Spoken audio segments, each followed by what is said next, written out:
We should have a big Right. crowd tonight after I promoted it on the announcements last night. I know, you did good. All Are we right, up? we should be live streaming. Can you confirm that, Devin? I'm checking right now. There's usually about a 60-second lag time.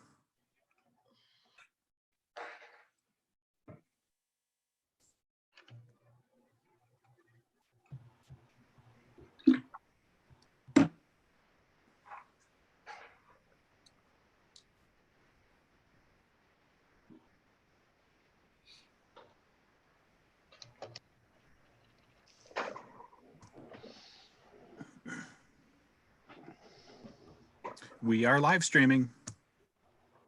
All right, then we are good to start this meeting. We'll call to order this Monday, May 18th, 2020 meeting of the Tecumseh Public Schools Board of Education. First up, we have the Pledge of Allegiance led by Becky Brooks. As soon as I get the flag up there.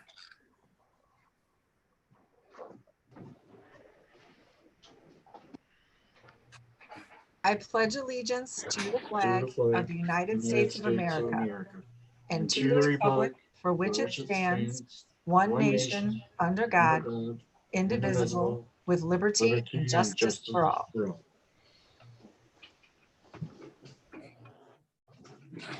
All right, to start our meeting off today, we have good news from Mr. Rick Hilderly. Yeah, really nothing formal here. Principals Appreciation Month kind of came and went in April with very little notice because of the drastic changes that we were going through in education. But quite honestly, the building principals in Tecumseh, and I'm sure lots of places, are some of the hardest working people currently employed. They spend a lot of time, not only in the present, in terms of joining meetings and popping into classroom meetings and having administrative team meetings with me, but also as we try to look over the horizon and forecast what next year might be like. They're all accessing skills that really are developing in real time.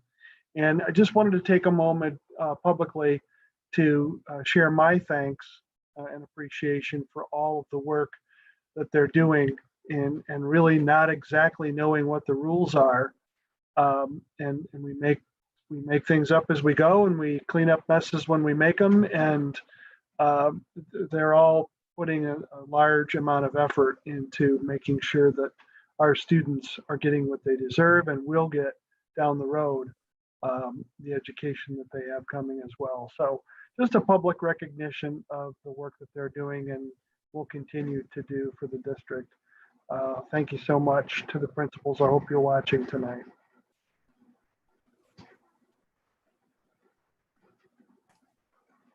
All right, thank you very much, Rick. What brings us to our public comment on agenda items only. We do have a guest for public comment here. Let me get them in the meeting. And as soon as they are up, there he is. Good evening. Can you hear us?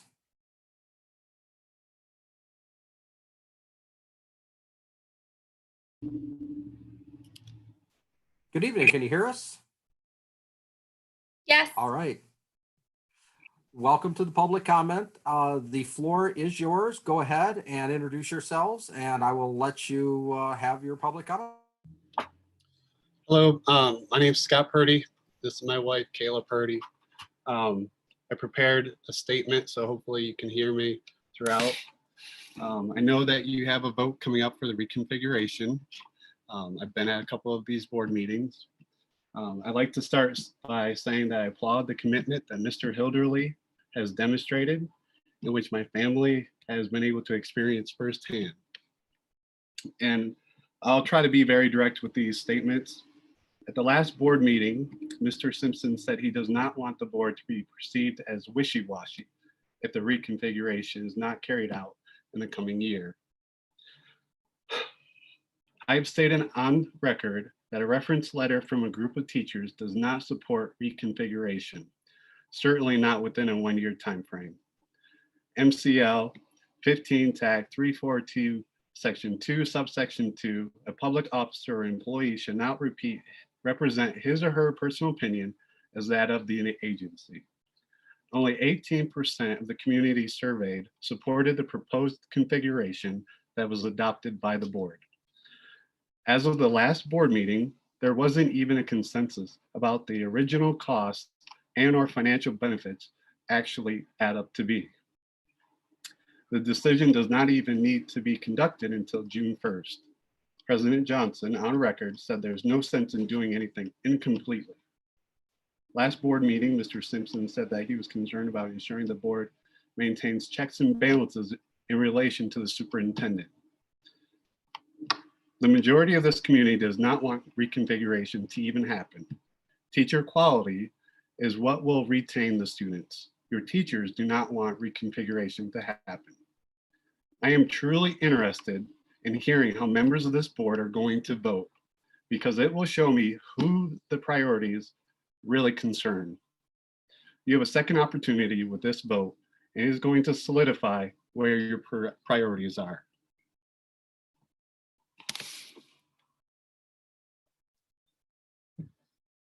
All right, thank you very much. Would your wife like to add anything? I'm not sure if she was turning the camera to add or. Nope, he said it all. Okay, well, thank you very much. We'll take your voice into consideration. We hope. And I will, if you have nothing further, then I will put you back in the waiting room where you can stay, or you can leave the meeting if you like then and watch it on YouTube, your choice. Thank you. Thank All you. right, thank you. Have a great night.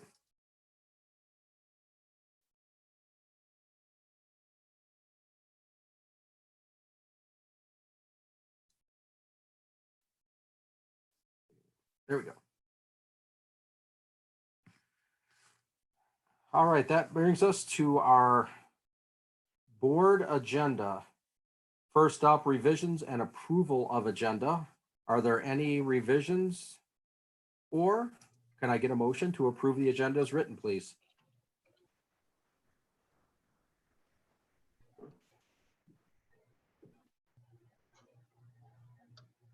Mics are all unmuted. Can you hear me okay? Yep, I move we approve the agenda as written. Support. Roll call vote. Suzanne? Aye. Becky? I can't hear her. Yes or no? Becky's a yes. Milt? Aye. Mike? Aye.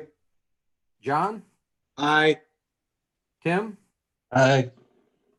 And Kevin is an aye. It finally Agenda is approved unmuted, as so written. I don't know why it stayed on. All right, thank you, Becky. Next up, we have scheduled reports. Mr. Hilderly is up again with a district reorganization report. Mr. Hilderly? Yes, first of all, had a public comment in any of our virtual meetings, so well done, Kevin. And I know, Devin, you're there in the background, so great job in making sure that that went well. Thank you.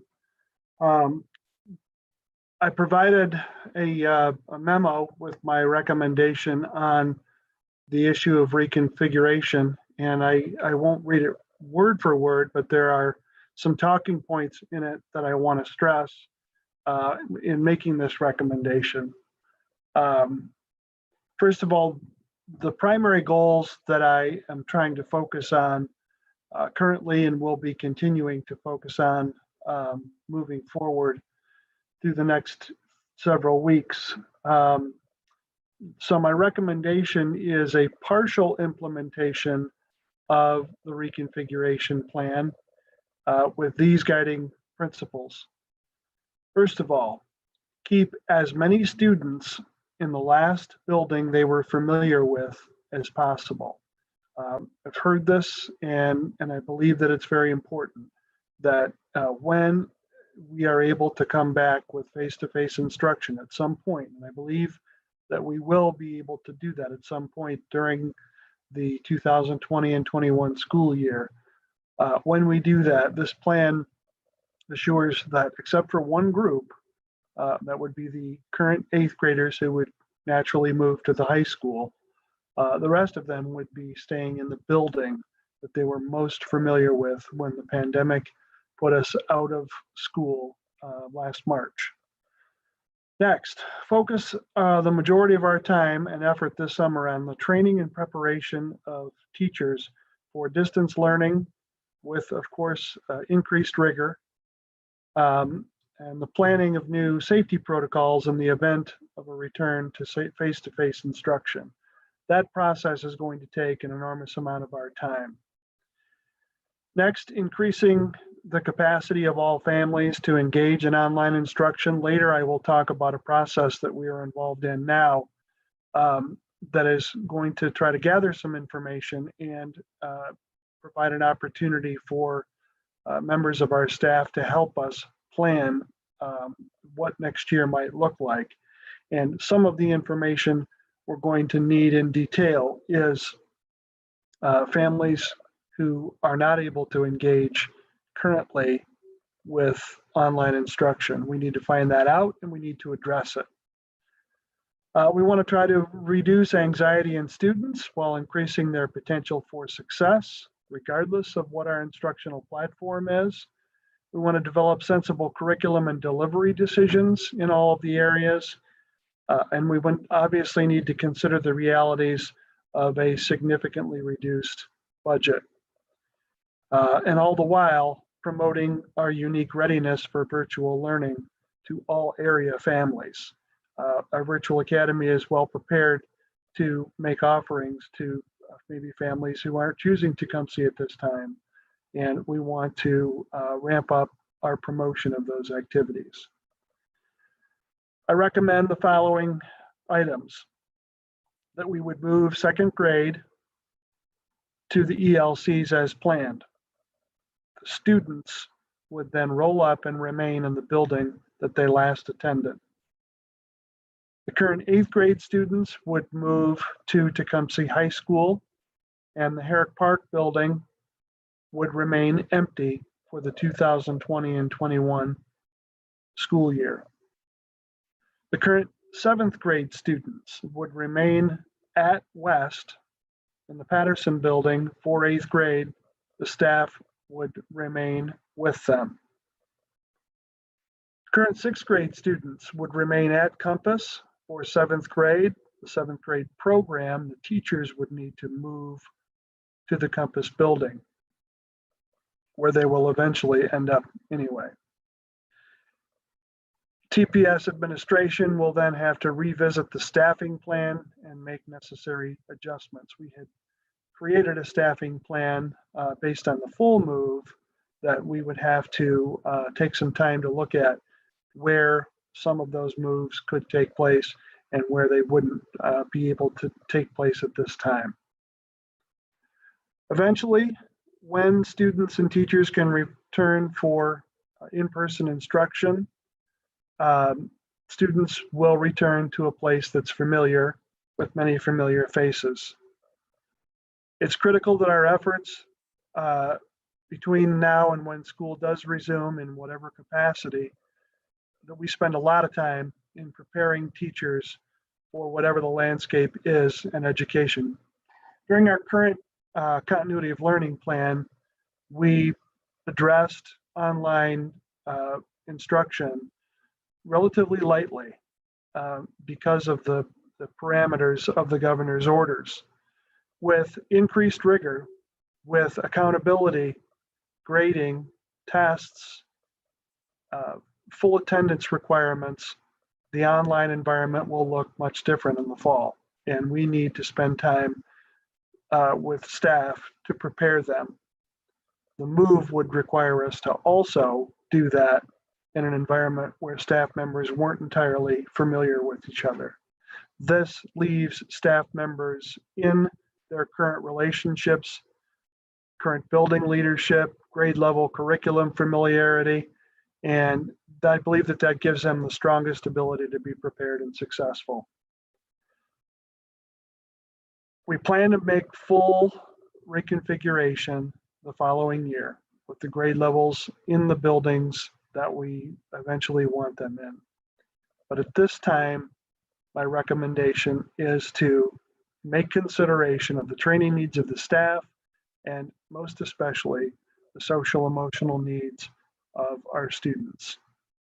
So those are my recommendations. Later, it will come up as an action item. And if there are questions, we can discuss them at that time.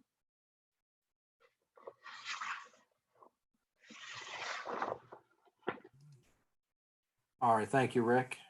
Let's move right on while I've got you unmuted to the LISD Shared Business Services Contract, which is our discussion item tonight. Could you present that, please?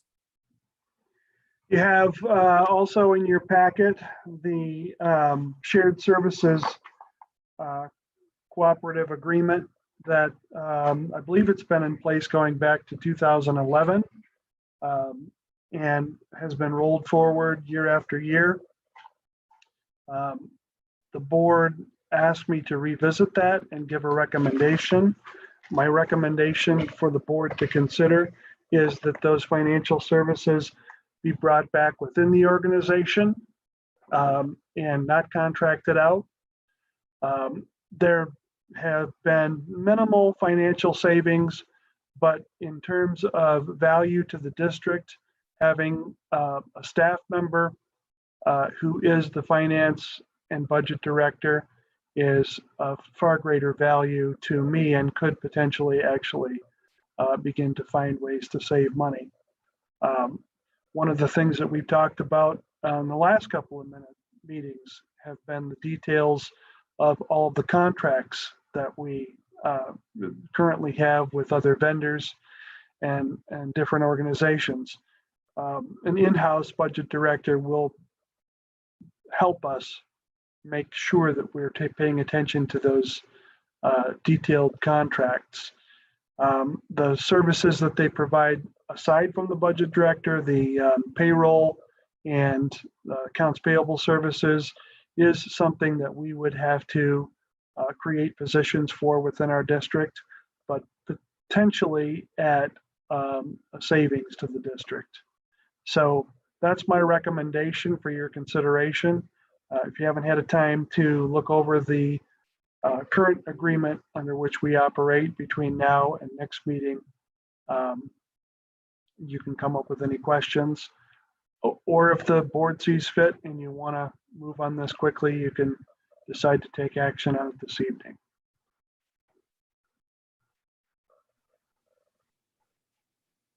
So I have a question.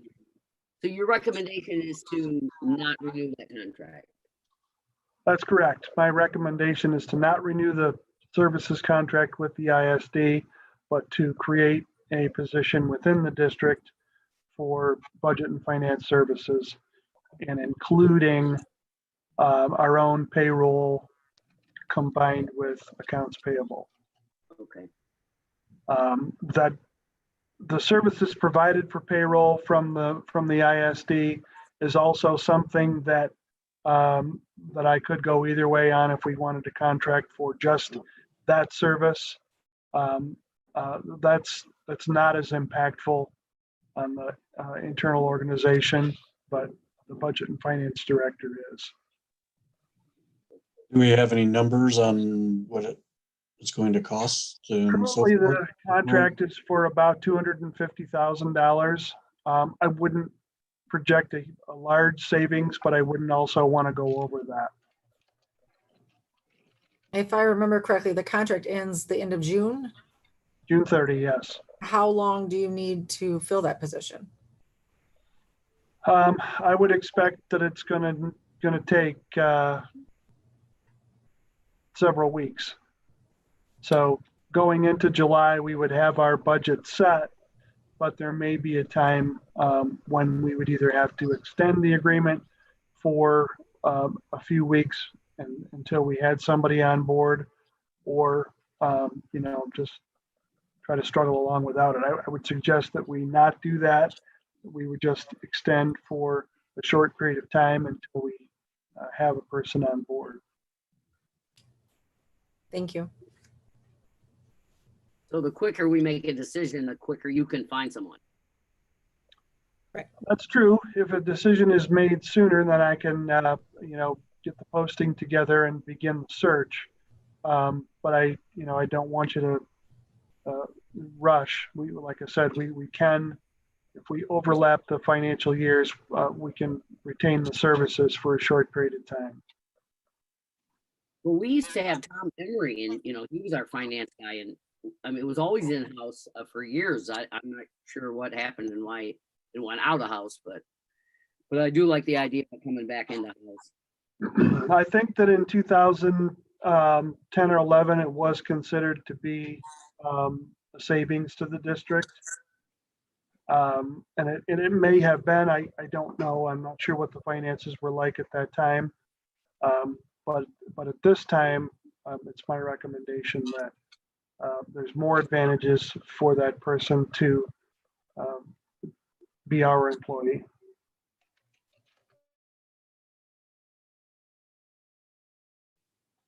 John? Yes. So in my experience, I've found that most businesses, and we'll call the School of Business for this purpose, are better suited to use an outside agency for payroll versus internal.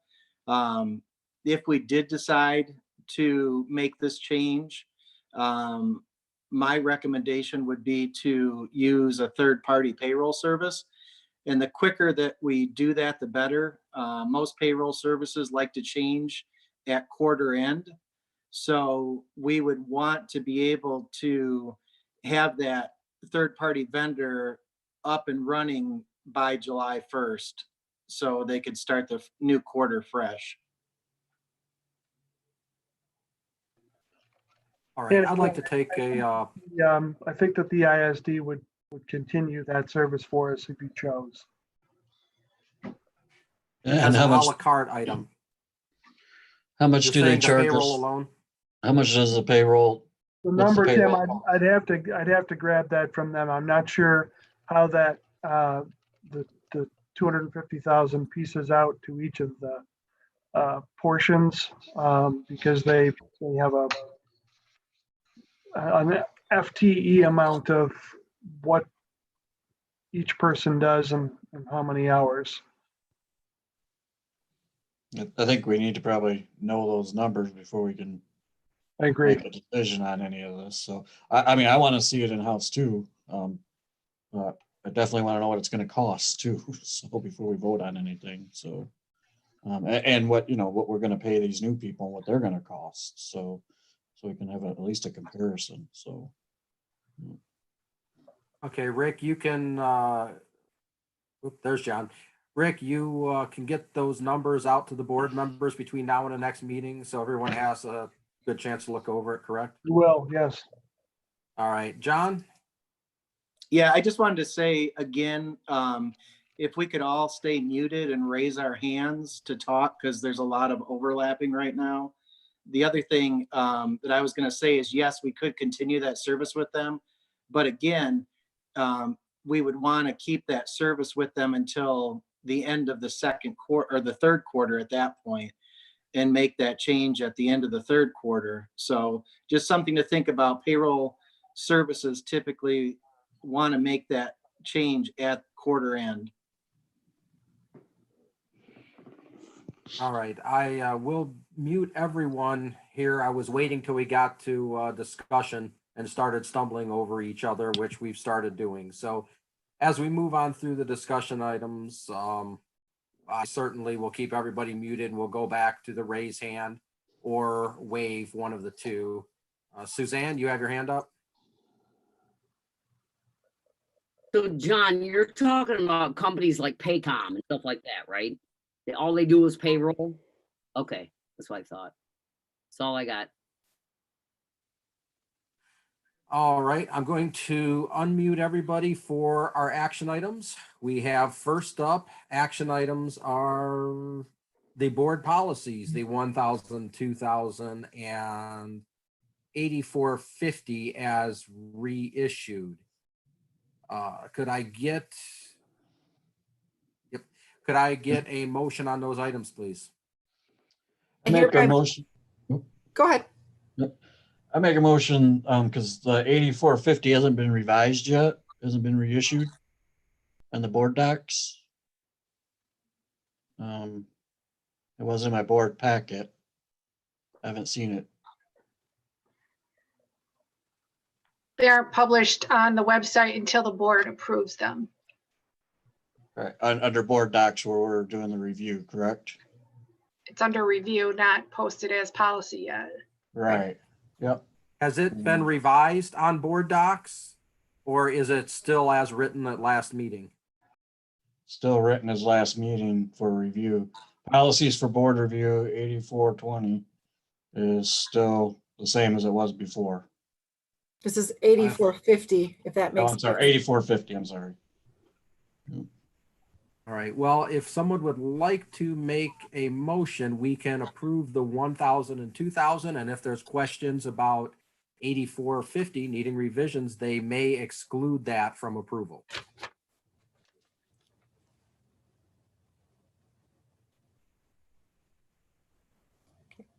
I hereby move to approve the following board policies and bylaws. The 1,000 policy series administration and the 2,000 policy series program. Is there Second, support? support. All right, roll call vote. Suzanne? Aye. Becky? Aye. Milt? Aye. Mike? Aye. Tim? Aye. John? Aye. Kevin, aye. Motion passes. And I will make a motion to set aside action on policy 8450 until a future meeting. Support. Support? Suzanne? Aye. Becky? Aye. Milt? Aye. Mike? Aye. John? Aye. Tim? Aye. Kevin? Aye. Motion passes. Next action item is the date for the Truth in Taxation and Budget hearing. Before we move on that, I have a question for Terry. Is this where we're putting in the 22nd? Was that correct? If that's what you would like, or you can schedule a separate hearing the following last week of June if you would like, outside of your board meetings to do budget. But it's normally the last meeting. Okay. It just has to be voted on that that's the date and time that you're setting. Right. I just want to know the date that we had agreed yeah. on because there hasn't been a discussion on it. So Right. what date would you like that set for, Kevin? Let's go for that last meeting. With the way the budget's shaping up, I think putting it off till the very last minute's appropriate this year. Okay. And so is that the 22nd? I do not have my calendar up. 1 second here. I've got one. Yeah, that's the fourth Yes. Monday. I'm sorry. I didn't hear you, Milt. That's the fourth Monday in June. Okay. It's 22nd it is. In that case, I hereby move to set June 22nd at 6:30 p.m. as the date and time for the Truth in Taxation hearing for Tecumseh Public Schools and authorize administration to publish this notice as required by law. Support? Roll call. Suzanne? Aye. Becky? Aye. Milt? Aye. Mike? Aye. Tim? Aye. John? Aye. Kevin? Aye. Passes unanimously. Next action item is the 2020 and 2021 LISD budget resolution. Can I get a motion on that, please? I hereby move that the Tecumseh Public Schools Board of Education approve the LISD budget resolution for the 2020 through 2021 budget. Do you have support? Support. We'll give it to Milt.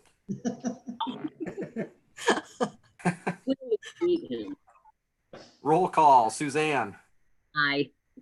Becky, Aye. Milt, Aye. Mike, Aye. John, Aye. Tim, Aye.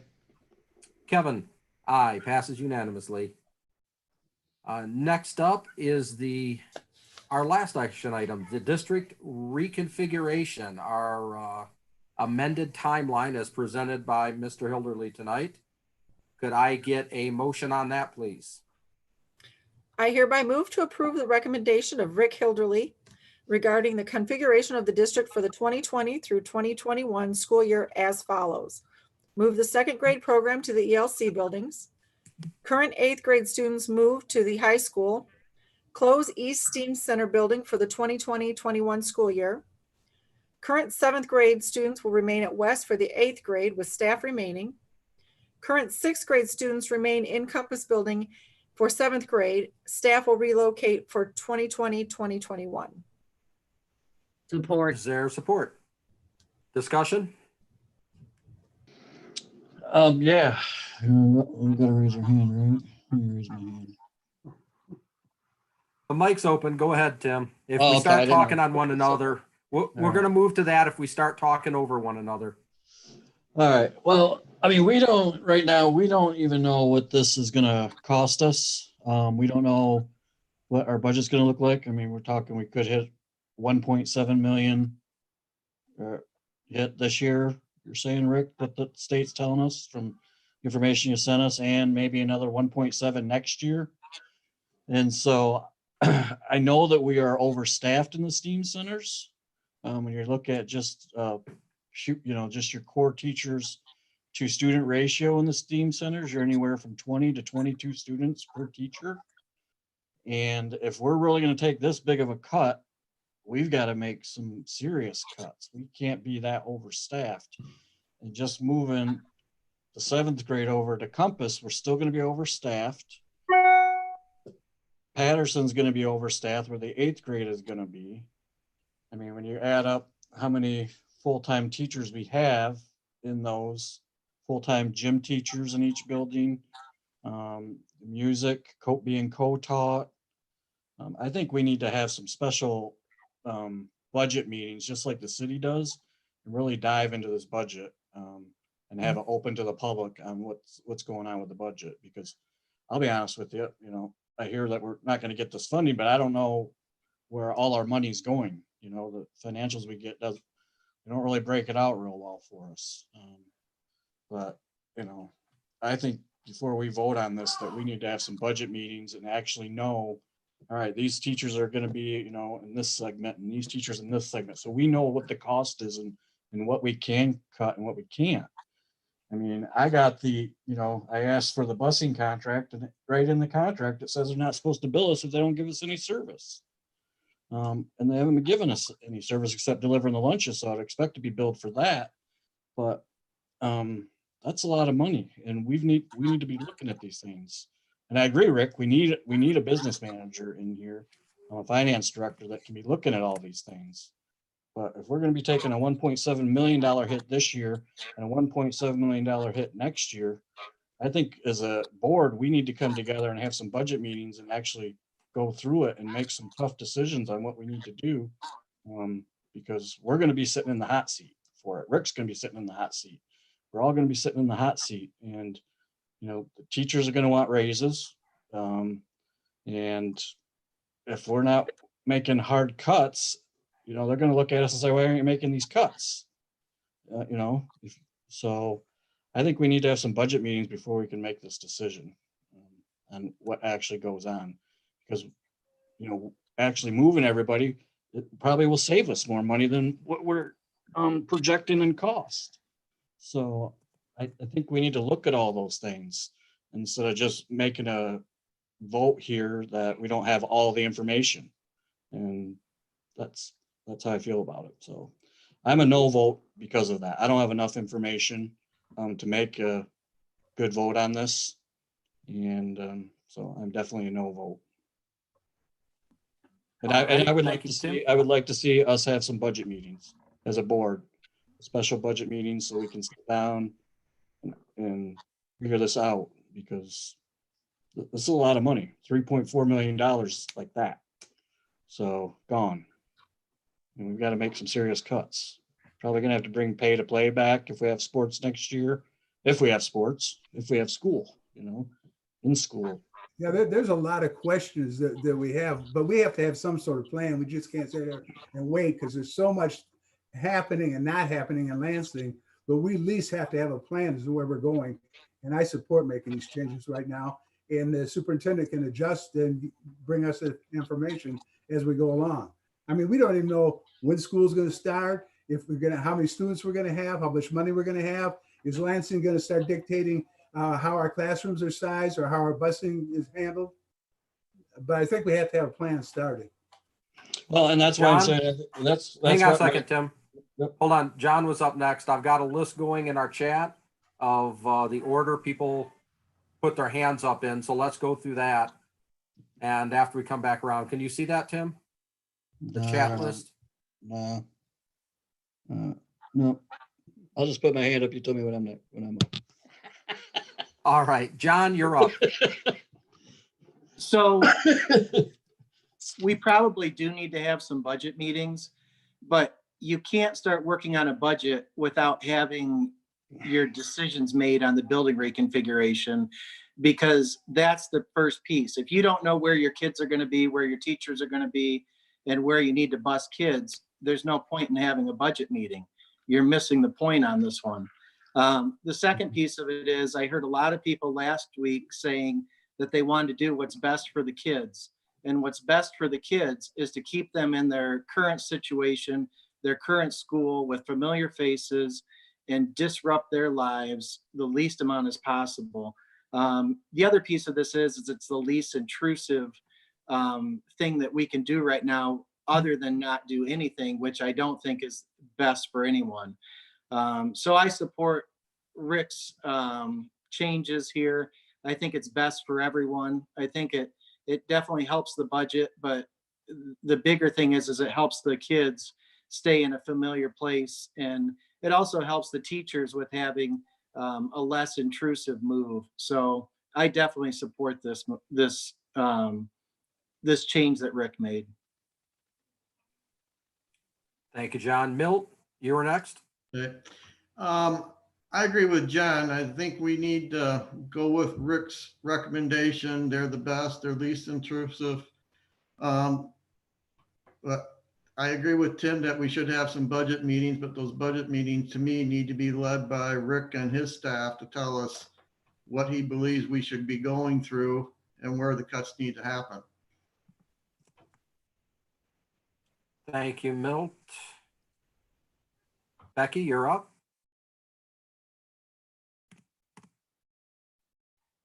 There we go. I just say I like Rick's plan. I think it makes a lot of sense with the situation we're in right now. We absolutely need to work on the budget. That's why we have a budget committee, and I suspect we will be meeting frequently. I like Milt's idea that we need some guidance from Rick, what he's going to need, because we don't know where we're going to need it right now. We know we're not going to have a lot, but we don't know yet how, as Mike said, how this landscape is going to look to see where those funds are going to need to go. So that's my feeling on it. Thank you, Becky. Tim, we're back around to you.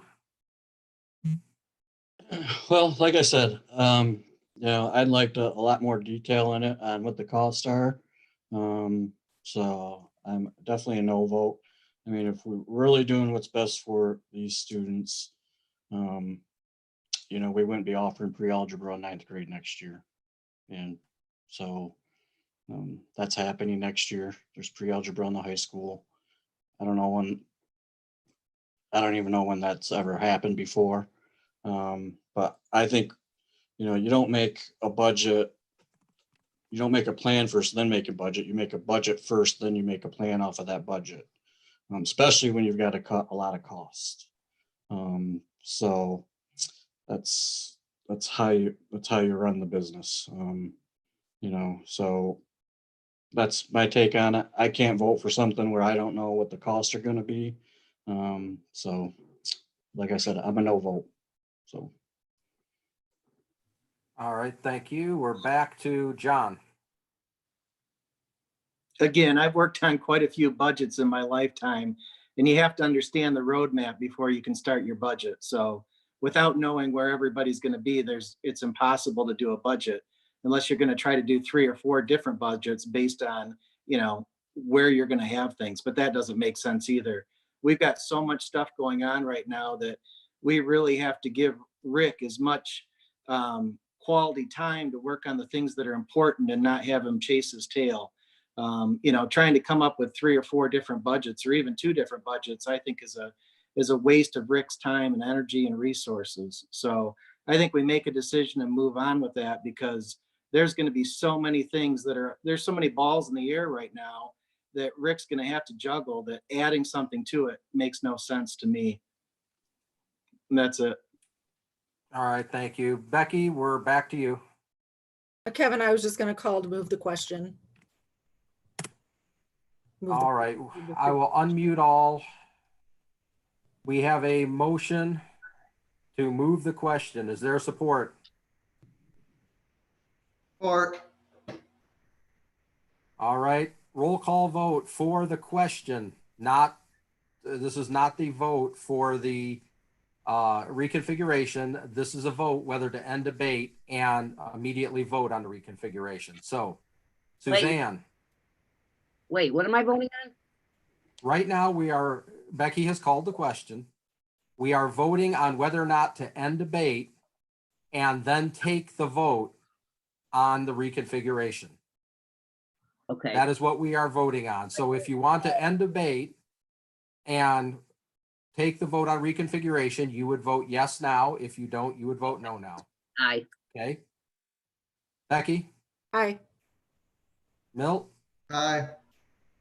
Mike? Aye. John? Aye. Tim? Aye. And Kevin, aye. We move on to the vote for the amended reconfiguration plan presented by Rick tonight. Suzanne? Aye. Becky? Aye. Milt? Aye. Mike? Aye. John? Aye. Tim? No. And Kevin? Aye. Motion passes 6-1. All right, next on our agenda, we have the superintendent's report. Give me just a second, Rick. I'm going to mute everyone and unmute you.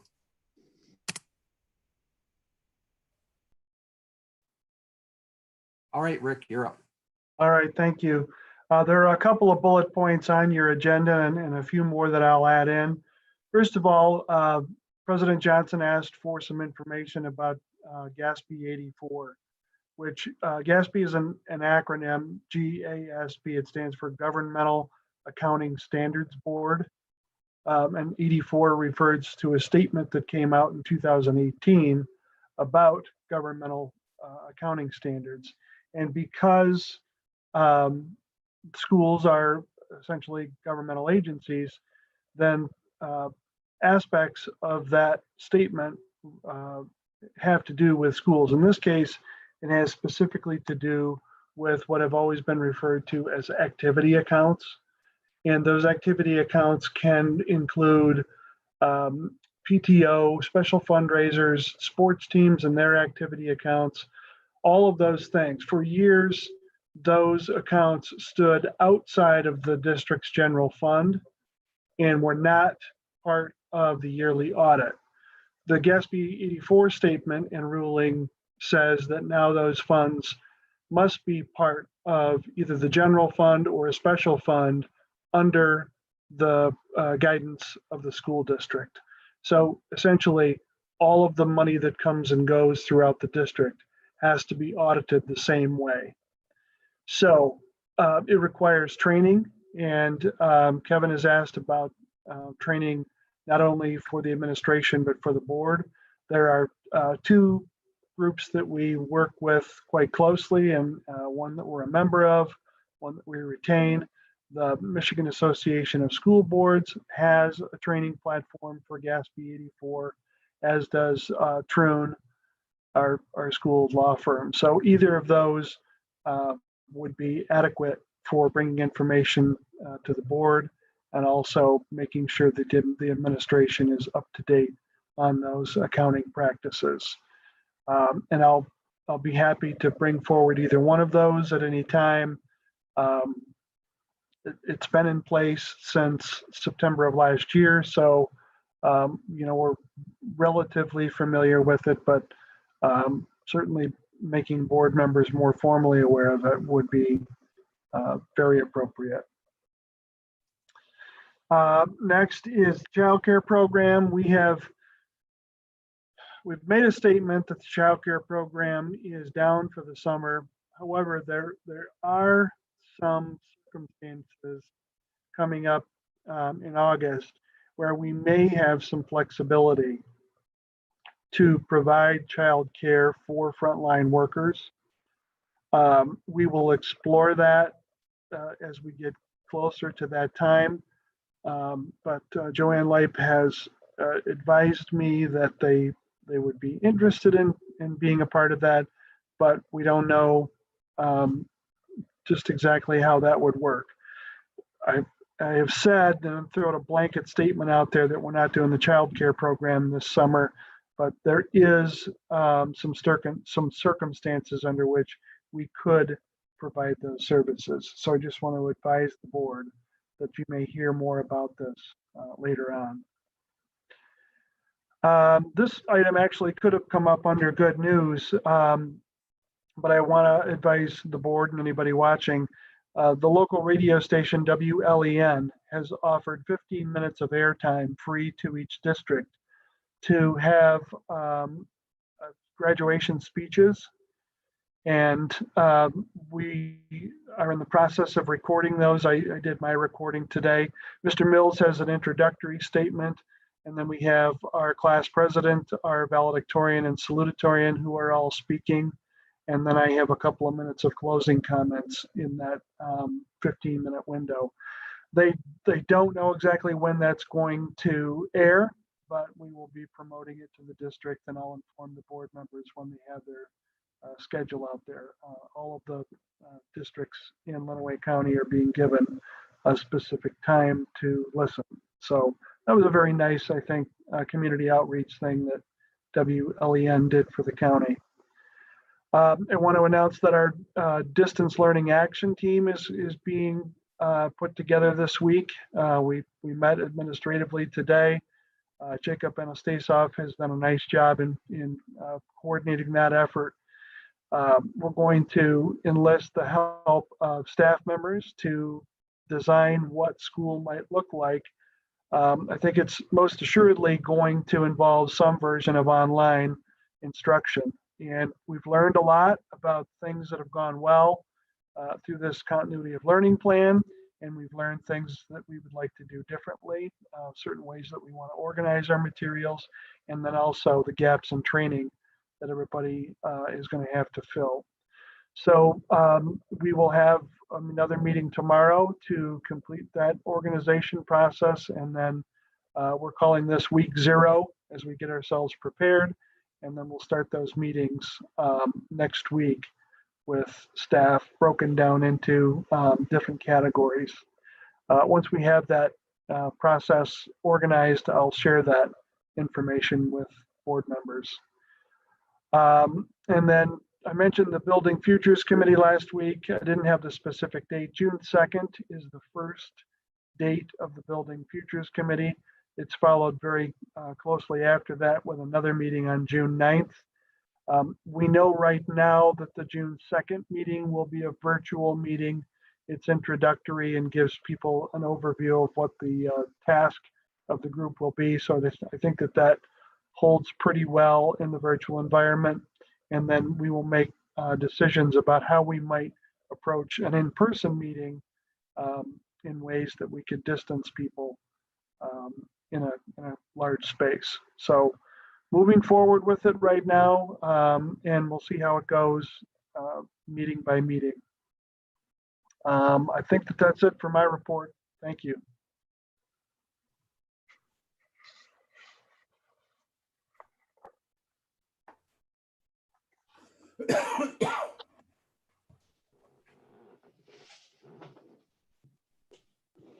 Now all mics are on. We move to our consent agenda. Could I please get a motion for the consent agenda? I hereby move to approve the consent agenda, which includes the following items. Minutes from the regular board meeting, May 11th of 2020. Support. Roll call. Suzanne? Aye. Becky? Aye. Milt? Aye. Mike? Aye. John? Aye. Tim? Aye. And Kevin, I passes unanimously. Items scheduled for the next agenda. We have discussion items, the 2020 and 2021 draft preliminary budget projections.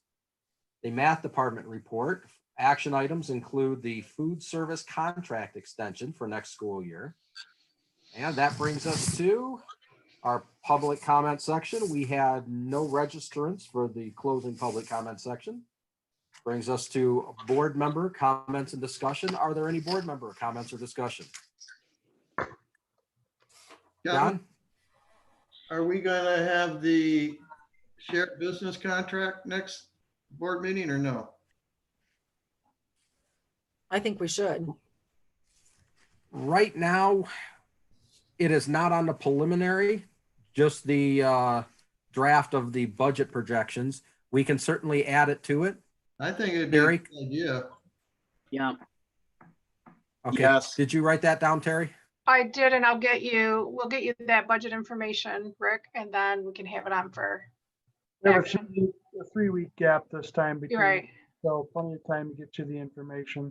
Yeah. And answer questions. All I right, just have John, not you were yet. up next. Yeah, John? I'd like to see that on there. I'd like to see a preliminary, just a real basic budget of what Rick's thinking for staffing costs for that. And I would be happy to reach out to some payroll services. I've got some contacts at different payroll services. So if I have the amount of paychecks that we cut and how often we cut them, I can start working on that piece of it. All right, Tim? I just, Rick, I know you and I spoke earlier in the week, so, or was it the last week? Was it last week? Yeah. I don't even know what week it was anymore, so. Okay. Did we figure out anything with the busing? Because I mean, we got the contract and it says that we're not supposed to be paying them. They're not supposed to be billing us. And you and I talked about The items that they're billing us for are related to payroll. We committed to pay the employees under the agreement of the executive order. We were encouraged to do that, and we did so.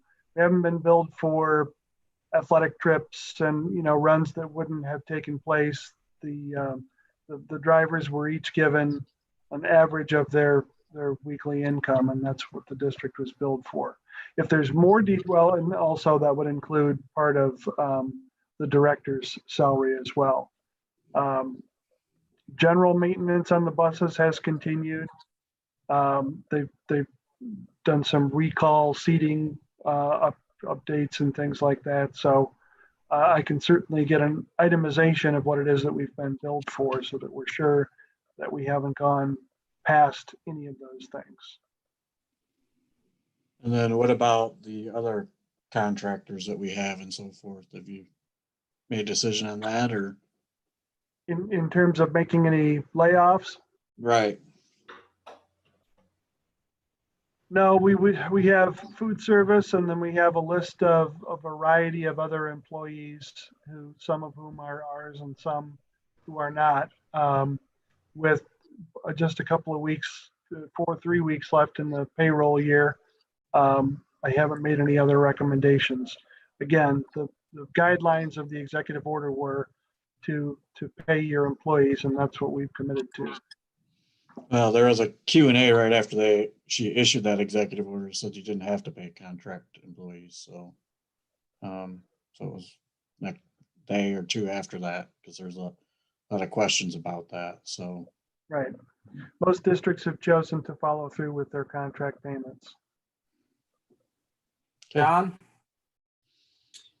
As far as food service goes, are we going to continue to offer food service if the lockdown stays in place for another 30 days? Have we? Right now, we're committed to serving the food through the end of June. That's Okay, that they've assured food service that they will be reimbursed for. perfect. Okay, thank you. All right. Any other board member comments or discussion? I've got one more. Yeah.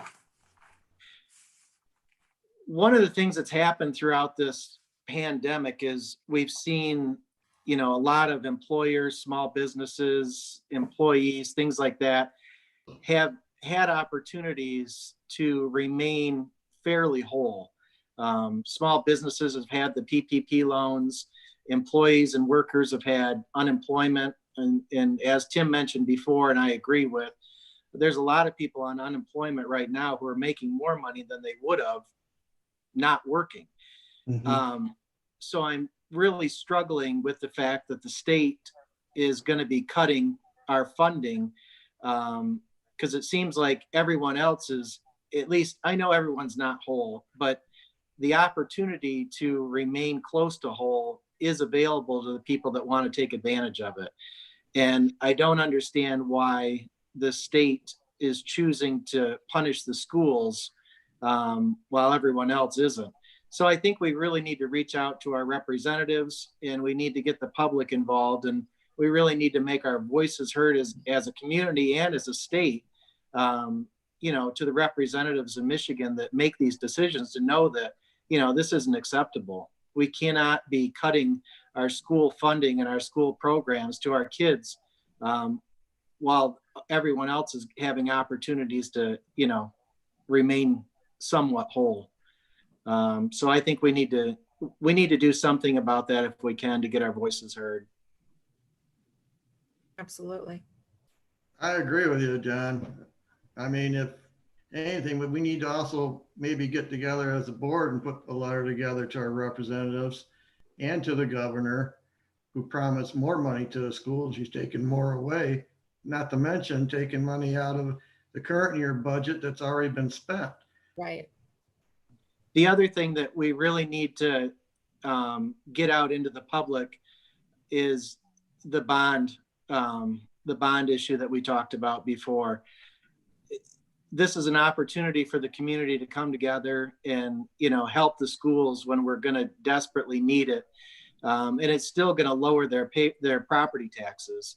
I mean, it's not a huge lowering of property taxes, but I think if I remember correctly, it was like 2.3 or 2.6 mils that it would still lower, even with supporting the schools with a bond issue. So I think that's another thing, with all the other balls that we've got up in the air that we're juggling, we need to get that information out there so the public can, come together and support the schools.